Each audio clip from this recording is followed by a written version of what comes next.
মা, আমি যে তোমার এতটুকু কষ্ট সহ্য করতে পারবো না মা।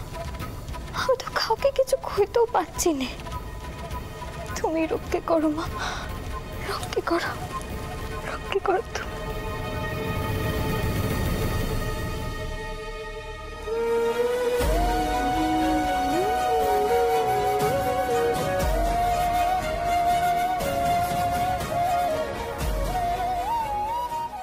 কি কি দেখছো অমন করে? এটা আমার ভূত নয়, আমি সুস্থ শরীরে ফিরে এসেছি, মরিনি।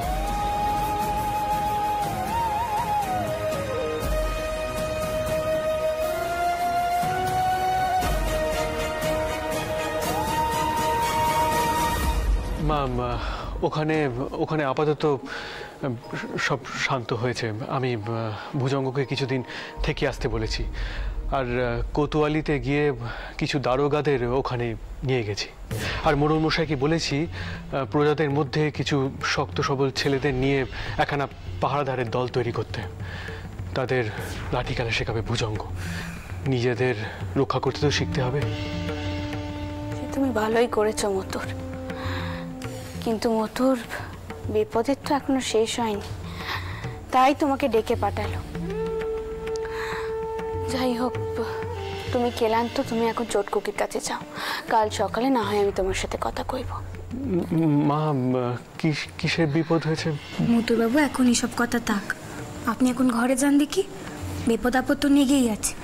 ওদিকে চটকুকির শরীর ভালো নেই, সন্ধ্যে থেকেই দেখছি কিরম চুপ মেরে আছে। আপনি যান, গিয়ে দেখুন। কি কি বলছেন মিস দিদি, কি হয়েছে? তুমি যাও, গিয়ে দেখো।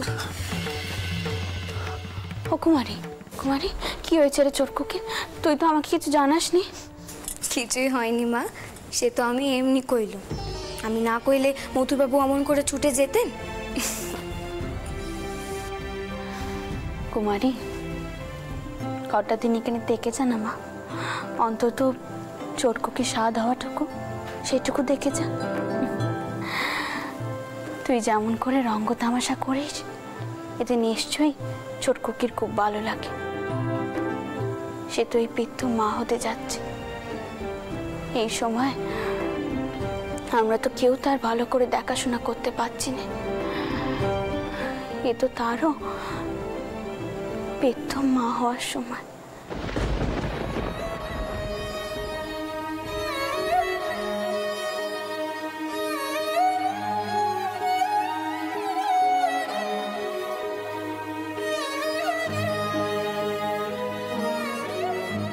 আমি সুস্থ শরীরে ফিরে এসেছি, মরিনি।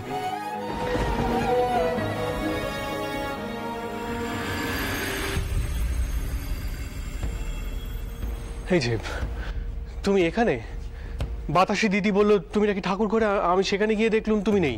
তা জগদম্বা, কি কি হলো? দেখি আমার দিকে তাকাও একবার, মুখখানা দেখি। কি হয়েছে তোমার? শরীর খারাপ নাকি? ডাক্তার ডাকবো? ডাক্তার থেকে কি হবে? কিছুই হয় না আমার। আপনি মুখ হাত ধুয়ে আসুন, আমি জল আনছি। দাঁড়াও,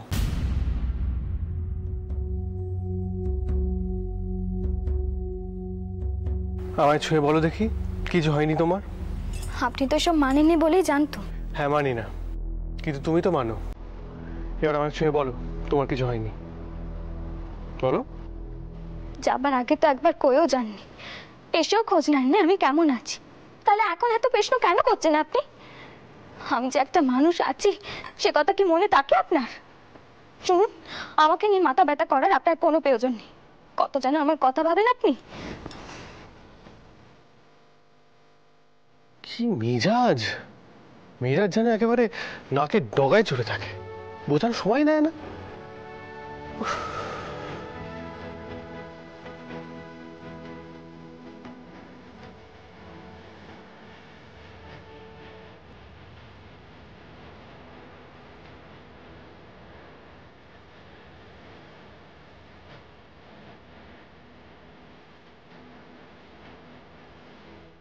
এ কি, আপনি এখনো মুখ হাত ধননি?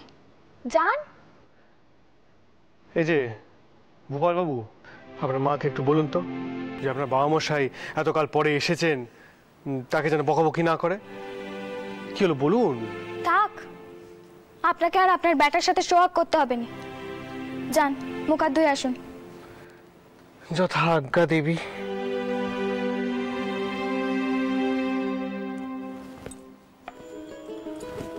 বাতাসি পিসি, বাতাসি পিসি, বাতাসি পিসি। আগে কইছি ভূপালকে একটু নিয়ে যাও তো। আর শোনো, যাদবের সঙ্গে কিছু খাইয়ে দিও, যাও। চলো তো মানিক, আমার সোনা মানিক, সোনা মানিক, তোমার কি যে পেয়েছে বাবা, আমার সোনা মানিক গো, আমার সোনা মানিক আমার।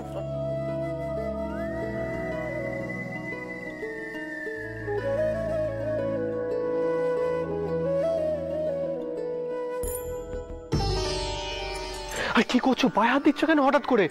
ছাড়ো। চুপ করুন, আমি যা করছি আপনি আমাকে করতে দিন। তারপরে তারপরে যেটা আমি তোমায় বারণ করবো সেটা তুমি জোর করে করবে? তুমি তো জানো আমি এসব পছন্দ করি না।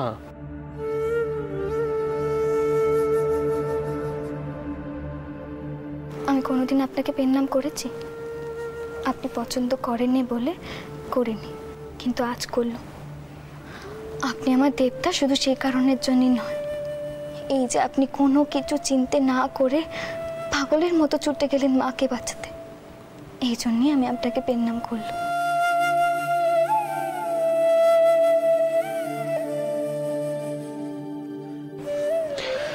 মেয়েদের বোঝা সত্যিই দুষ্কর। একদিকে অভিমান করে ফেটে পড়লে, আবার অন্যদিকে মাকে রক্ষা করার জন্য আমায় প্রণাম করছো। আচ্ছা, কোনটা সত্যি এর মধ্যে? দুটোই। আমি যখনই আপনার স্ত্রী হয়ে ভাবছি, তখনই মনে হচ্ছে আপনি আমার কথা একটিবারের জন্যও ভাবেননি, কিন্তু যখনই একজন মেয়ে হয়ে ভাবছি, তখন মনে হচ্ছে আপনি সত্যি দেবতা। পাগলি। আচ্ছা, কি বিপদের কথা হচ্ছিল? আর কুড়ুমশাই কোথায়? তাকে মা যেতে বলেছেন এখান থেকে? শুধু কয়েছেই নয়, খুড়োমশাই আর চোর টাকমা এই বাড়ি থেকে চলেও গেছেন। শুধু খুড়িমা আর দাদাকে মা যেতে দেয়নি। আপনি জানেন, খুড়িমা সবার সম্মুখে খুড়োমশাইকে ত্যাগ করেছেন।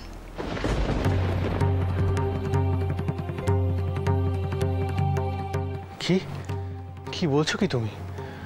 খুড়িমা খুড়োমশাইকে ত্যাগ দিয়েছেন? হ্যাঁ, খুড়িমার অমন মূর্তি আমি কোনোদিন দেখিনি জানেন। ধীর স্থির, কিন্তু পাথরের মতো কঠিন। তবে খুড়োমশাই তো আর ছেড়ে দেবার পারতেন না। তিনি নাকি রামরতন রায়ের সঙ্গে গিয়ে মিলেছেন, আর এদিকে রামরতন বাবুর বড় গিন্নি আমাদের বাড়িতে এসে আশ্রয় নিয়েছেন। তিনি কি সব যেন কইছিলেন জানেন। খুড়োমশাই নাকি আমাদের সব তালুক দখল করার মতলবে আছেন। তালুক দখল করবেন? এত বড় কথা? মা কি বললেন? মাও তো শুনেছে সেসব। মা রেগেও আছে মনে হলো। মায়ের সাথে কথা বলা দরকার আমার, এক্ষুনি।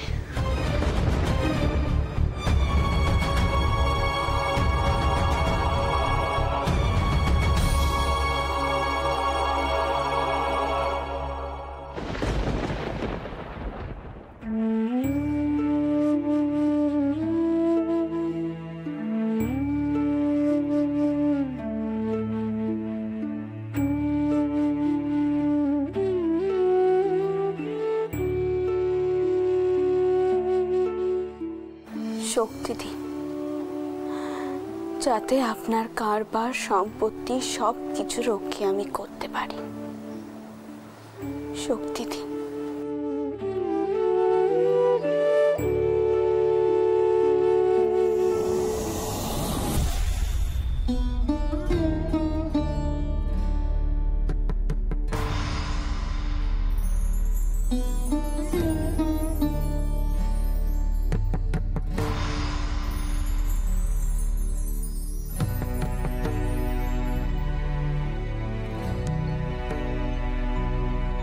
মা,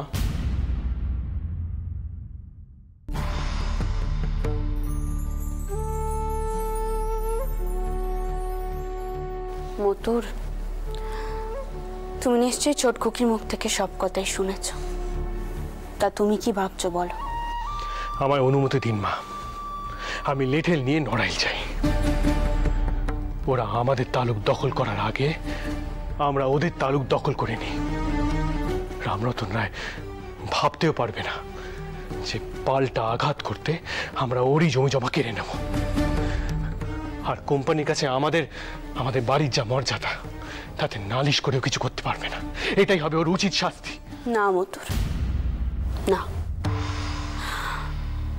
আমাদের মধ্যে আর রামরতন বাবুর মধ্যে তাহলে পার্থক্যটা কোথায় থাকলো? আমরা নিজেদেরকে রক্ষে করব, কিন্তু অন্যদের ক্ষতি করে নয়। মতুর, আমি চাই এ ব্যাপারে তুমি আর বড় জামাই একসাথে সিদ্ধান্ত নাও। তাই আমি তাকেও ডেকে পাঠিয়েছি। মা, আপনি আমায় ডেকেছেন? হ্যাঁ বাবা রামচন্দ্র, তোমার সাথে আমার কিছু কথা কইবার আছে।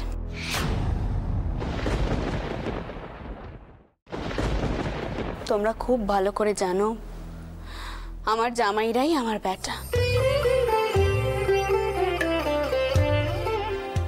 আমি চাই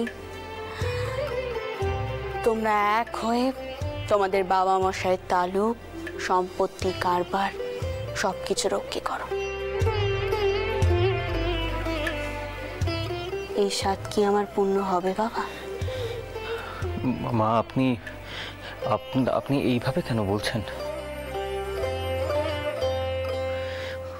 মথুরের সঙ্গে তো আমার কোনো রকম কোনো অসুবিধা নেই। হ্যাঁ, আমি অস্বীকার করছি না, মথুরের সঙ্গে আমার মতের অমিল হয়, কিন্তু মথুর তো আমার শত্রু নয় মা। আপনার বড় মেয়ের মথুর সম্পর্কে যা ভাবে সেটা তার ব্যক্তিগত ভাবনা, কিন্তু আমি সত্যি আজ অব্দি মথুরকে শত্রু বলে ভাবতে পারিনি।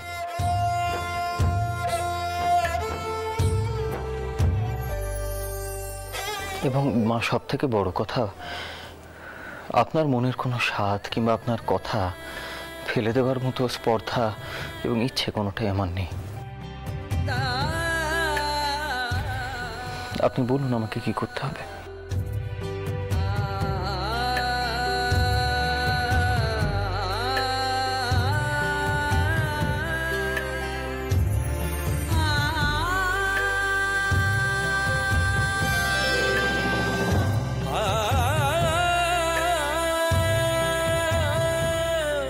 আমি চাই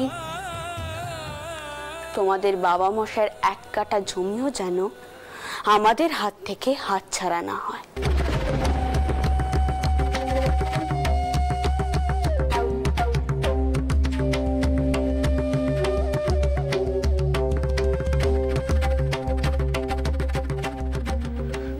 মা, আপনি যাই বলুন না কেন, আমার মনে হয় রায়মশাই আর খুড়োমশাইয়ের মুখোমুখি হওয়া উচিত। তারাও বুঝুক আমাদের জমি দখল করার জন্য হাত বাড়ালে সে হাত পড়ে।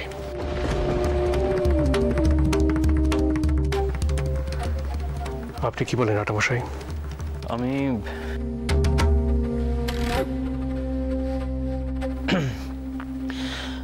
না, আমার মনে হয় যে এই পুরো ব্যাপারটা পরীক্ষা করে একবার দেখা উচিত।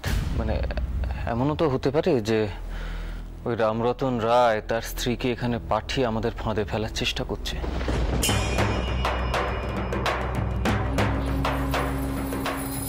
সবাই কিন্তু জানে মা স্ত্রী লোকের দুঃখ কষ্ট দেখতে পারেন না। সুতরাং এমনটা হতে পারে যে রামরতন রায় এটা সুযোগ নেবার চেষ্টা করবে। তারা এমন একটা ফাঁদ তৈরি করার চেষ্টা করবে যাতে আমরা পড়ি, আমরা ভুল করি এবং তারা আমাদের ভুলটার সুযোগ নেবে। এটাও তো হতে পারে। না বাবা রামচন্দ্র, আমার মনে হয়নি যে রামরতন বাবুর স্ত্রী নিচে কথা কয়েছে। কারণ সত্যি তো ঠাউর পর আর কোনো টাই নেই। সে আমাদের সম্পত্তি দখল করতে চাইবে। আমি বলি কি, এখন আমাদের নিটেল বাহিনী বাড়ানো দরকার। বাংলার যত যত ভালো নিটেল আছে সকলকে নিয়ে আমি একখানা ভালো নিটেল বাহিনী করতে চাই। আর এই কাজ শুরু হওয়া মাত্রই সকলে ভাই পেতে আরম্ভ করবে। সকলে ভাববে আমরা বুঝি তাদের তালুক দখল করতে চাইব। কাল থেকেই তোমরা ভালো নিটেলদের সন্ধান শুরু করো, দেখোই নি তার ফল কি হয়। আমাদের শত্রুরা আমাদের দিকে আক্রমণ করার আগে 10 বার ভাববে যদি আমাদের নিটেল বাহিনী ভালো থাকে।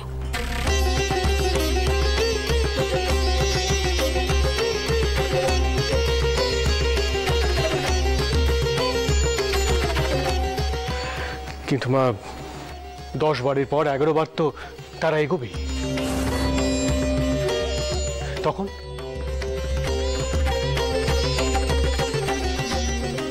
মতুর এমন সময় এলে না হয় তখন ওরা উপযুক্ত শিক্ষা পাবে। শ্রীকৃষ্ণ শিশুপালের 100টা অপরাধ ক্ষমা করার পরে তাকে হত্যা করেছিল। আমিও 10 বার সহ্য করার পর 11 বারের সময় না হয় পাল্টা মার দেব। তখন তো আর আমার বিবেক দংশন হবে না। তোমাদের বাবা মশাই নিজে থেকে কখনো জোর খাটাননি, আমিও খাটাবো না। আগে ওরা মারো, তারপর আমি তার পাল্টা জবাব দেব। আপাতত তোমরা একখানা ভালো নিটেল বাহিনী করার ব্যবস্থা শুরু করো।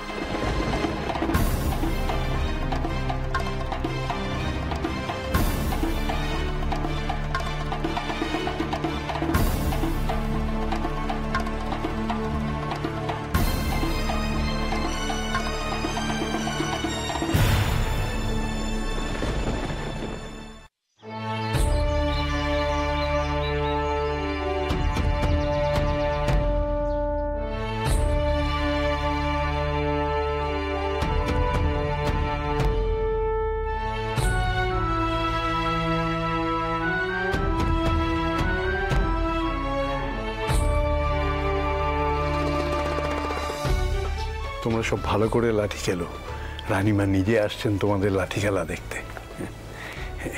এদের আসতে বলেছি বিভিন্ন তালুক থেকে, কয়েকজন এসেছে দত্তবাড়ি থেকে, আরও সব লেঠেলরা আসছে। সেজবাবু, আপনারা কি পরীক্ষা নেবেন নিন। আটামো সাহেব, আপনার কোনো বক্তব্য আছে লেটেলদের পরীক্ষা নিয়ে?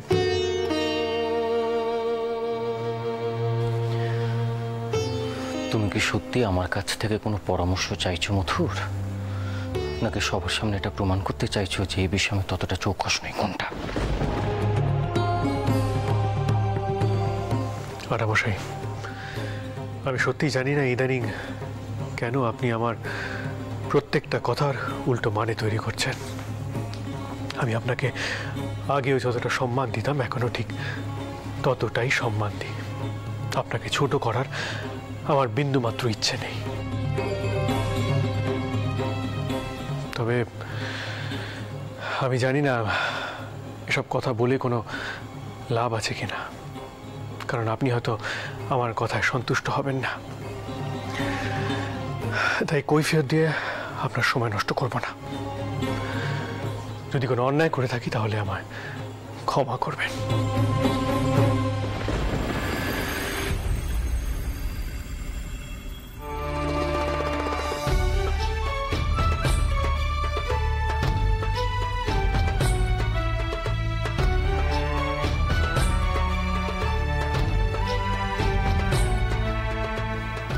তোমরা এবার তাহলে নেটেলদের নাটি খেলার পরীক্ষা শুরু করো।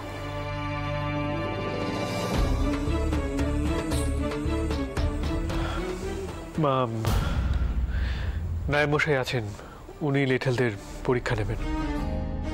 নায়মশাই, দুজন দুজন করে লেটেল পাঠান, ওরা লাঠি খেলা কুস্তি দেখাক।